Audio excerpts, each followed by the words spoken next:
By BYU Food to Go, the MVP of your next event. Big 12 Commissioner Brett Yormark back in the news and making news as he and the Big 12 school presidents held their spring meetings in West Virginia last week. Where Commissioner West Virginia, you say? Yes, West Virginia. BYU will be there November 4th. Commissioner Yormark was asked about a multitude of topics. We're going to discuss a few of the more prominent ones, starting with, yes, Big 12 expansion plans. When asked about the Big 12's latest expansion plan, Yormark said, and I quote, "We have a plan. As I've said all along, we have an appetite to be a national conference in our makeup from coast to coast. And we do believe in the upside of basketball moving forward as a collective group. That being said, we love our current composition, love the 4 new schools that are coming in next month. However, if the opportunity presents itself to create value, we will pursue it," end quote. Jarom, did this teach us anything new about the Big 12's expansion plans? No, and that's okay. We've known that they're, quote, open for business. We've known that they're ready and willing to expand, that they want to be coast to coast, meaning get into the Pacific time zone. Multiple reports about the 4 corner schools, waiting for Oregon and Washington, perhaps San Diego State, Gonzaga, UConn, and so on, which we'll dive into a second. But no, we did not learn anything new specifically because we've had Brett Yormark either saying it or it's been reported. What will be new in this conversation is if someone is actually invited, but it feels like it all hinges on the Pac-12 TV deal. It hasn't been announced yet. When it's announced, will there be disgruntled members of that league that want to perhaps go to the Big 12 for more money? We shall see. Yeah, we didn't learn anything groundbreaking or earth-shattering new, but what did stick out to me were a couple of things. Number one is the word value. Like, which of these potential candidates would create value, and where can value be added the easiest? And I think it is with basketball, which is why Connecticut and Gonzaga are in the conversation. It's harder to create more value in football, as we've learned going through the whole expansion process with BYU dating back to forever. But in 2015, we were discussing, like, okay, well, which teams would add value to a conference? We learned in this most recent expansion move by BYU and the other 3 schools going into the Big 12 that BYU does bring more value to the conference, which was nice. It was a nice pat on the back. Everyone was like, yeah, we like this. We bring money. And I didn't think BYU brought added dollars, but they did. They do. The other 3 have not been discussed in the same way.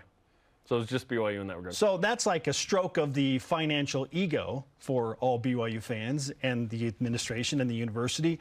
We welcome that constantly. Indeed. But how do you add value? And I think it's probably within basketball. Like, it's just tougher after going through what BYU did to see, like, there's a clear addition of value and money in football unless, to your point, the Pac-12 disbands, and then you can go and get maybe the 4 corner schools or Oregon and Washington if they can't get themselves to the Big 10 conference, which quickly might become the Big 20.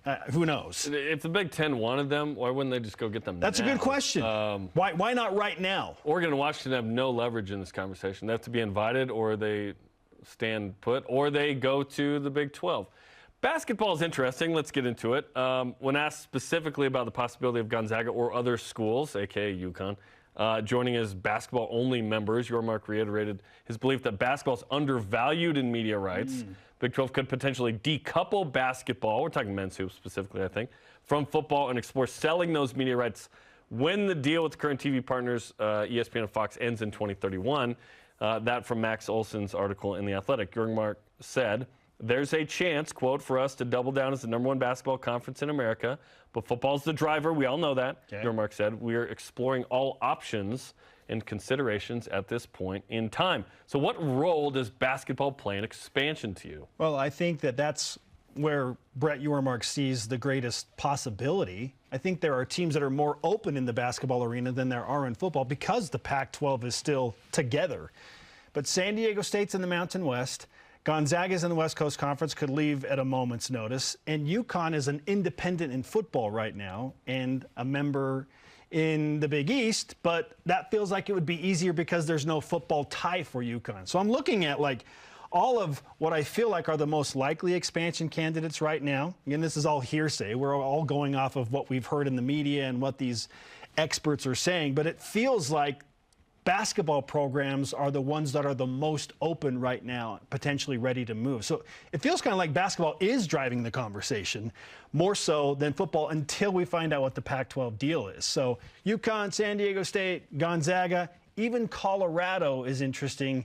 They're more of a basketball school than a football school right now. Well, Deion's trying to change that. He's trying to change it. How fast can he do that? Right now, it's They're more of a skiing school than a football school at the moment. They've had greater success over the past decade in men's basketball, certainly, than they have in football. They have not been good in football. So it does play a role, and it feels like those parts are a little bit easier to move than the football ones. There's no way, in my opinion, that the Big 12 will expand through basketball before the Pac-12 TV deal. The Pac-12 TV deal has to happen, and then if no one's disgruntled and everyone stays, then the Big 12 might go, all right, San Diego State, Gonzaga, you want to do this?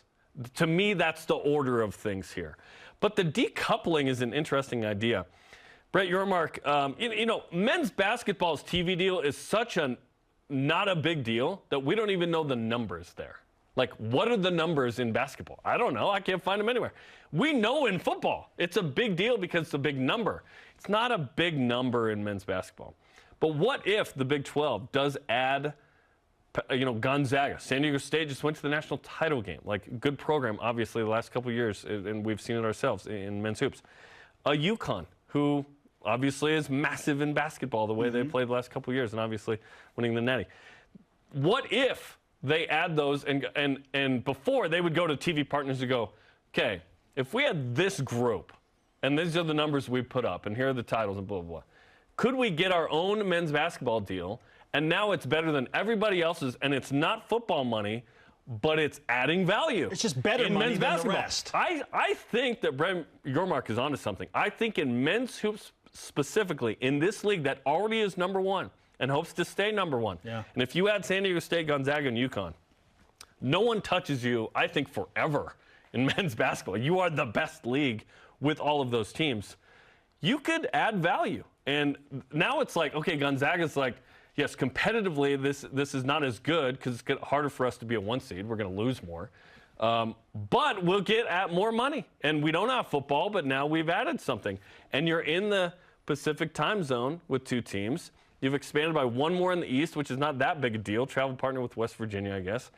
And now you're coast to coast because truly, Gonzaga and San Diego State and Connecticut and UCF take you coast to coast. Yes. I think that this could realistically happen in the future. Yormark wants to make transcendent moves. And guess what? That would be a transcendent move. We see the Big 12 NFL Pro Day that's coming together, right? Which is a really cool thought. And don't be surprised to see if it happens in basketball either. Like, the Big 12 is so good that they can hold their own NBA combine for the Big 12. Do your own Big 12 combine.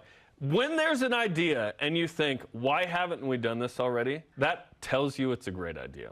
And there are multiple of these from Yormark in the Big 12 already, which is really good.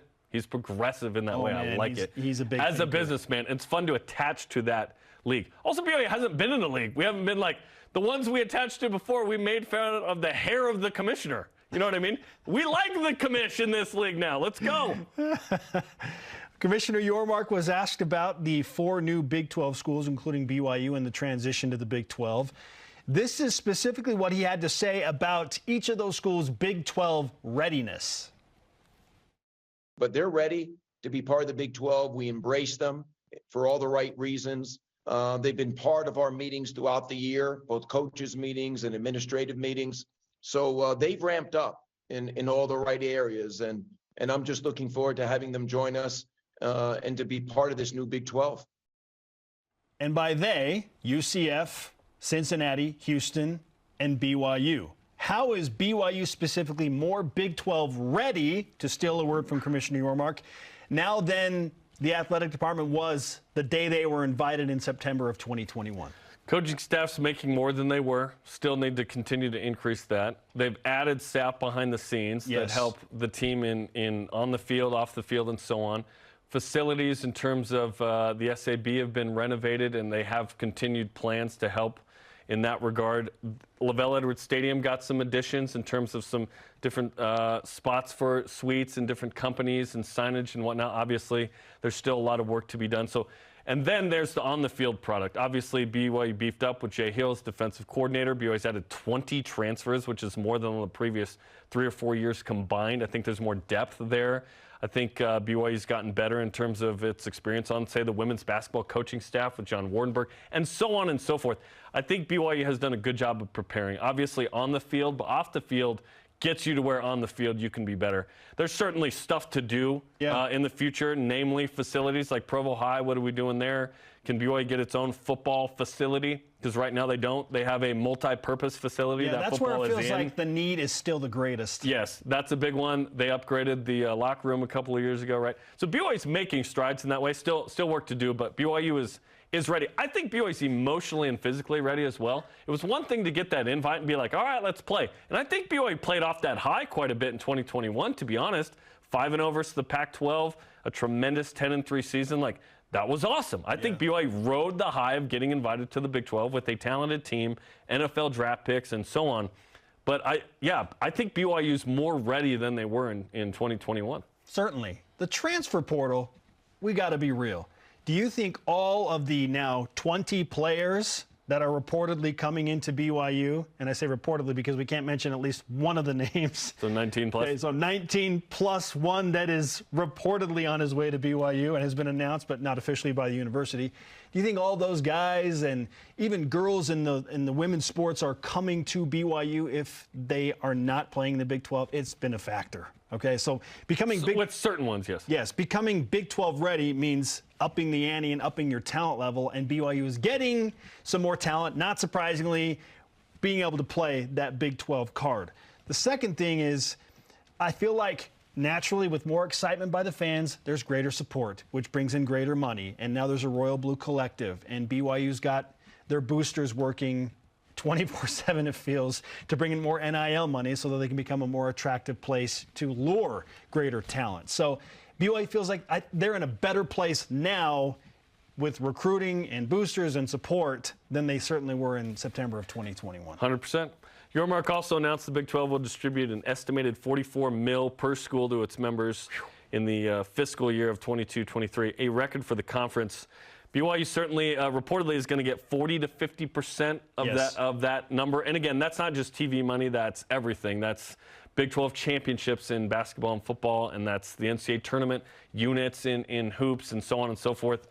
BYU is going to benefit from that money, absolutely. Even though it's going to be 40 to 50%, that'll be more than BYU was getting by double, maybe triple. So if it's $44 million and BYU gets 40%, okay, 19 or 20 million coming in. We'll take it. It's a significant step up. And we learned from Athletic Director Tom Homo that it's the first 2 years. Yes, until the new TV. Until BYU gets into the new TV deal where they will receive the full allotment of that. It's such a weird deal, by the way. Reported $50 million. They think it's going to be $50 million. It could be up to 50 with the new Big 12. In 25. And it's weird because it's a 14-team league for 1 year under the current old contract. It's a 12-team league under the old contract. And I don't think BYU gets any of the Texas-Oklahoma buyout money. I think it's the league and the other members. Yep. Maybe BYU gets some, but I don't think so from my conversations with people. And then in 25, it's like, okay, full share. So, but what will the conference be in 25? Right? Like, what does it look like? Who's in it? And by the way, the Big 12 has not officially announced its new football TV deal in 25. That was reported by multiple people. The league has not announced it quite We feel yet. like we know it because it's been so out there. It's like old news, but the league has never said this is actually what it is, by the way. I wonder if they ever will. Do they feel the need to? Yeah. No. They will, 100%. Oh, man. They'll make a big deal out of it. Hey, we're ramped up. Like, BYU is going to get an increase, and it goes to the things we just talked about. Maybe it builds a second indoor practice facility. Maybe BYU is able to do something with the Provo High School property. I think there's no doubt BYU will have a football-only indoor practice facility in the future. That's just my opinion. That's not based off maybe LaVell Edwards Stadium goes next level with their ability to host and have upgrade that press box and boxes. Yes, yeah. Press box needs an upgrade. All right, our question of the day is this: how is BYU more Big 12 ready than when they were invited back in September of 2021? It's like September forever 10th. ago. September 10th. It's been a minute. Yeah. At Kramer Hawley on Twitter answers, it's going into the Big 12 on a winning streak versus Utah. Is it a streak if it's one? I don't think it's a streak. Okay, so that But makes them Big 12 I see what you're saying. On a more serious note, they add upgrades to coaching staff and money in the organization of name, image, likeness, the Royal Blue Collective, increased revenue from ticket prices. All of those things, yes, have been discussed. BYU is moving in the right direction. Hashtag BYUSN on Twitter, Facebook, and Instagram to join the conversation. Announcement time, July 1st. Join us from 5 to 7 Eastern time for the big party as BYU celebrates day one in the Big 12. We will be live from the Smith Fieldhouse and Student Athlete Building on BYU TV and BYU Radio. BYUSN Game Day with Spencer and I there as well, which will be fun. July 1st, 5 Eastern time to celebrate BYU's entrance to the Big 12.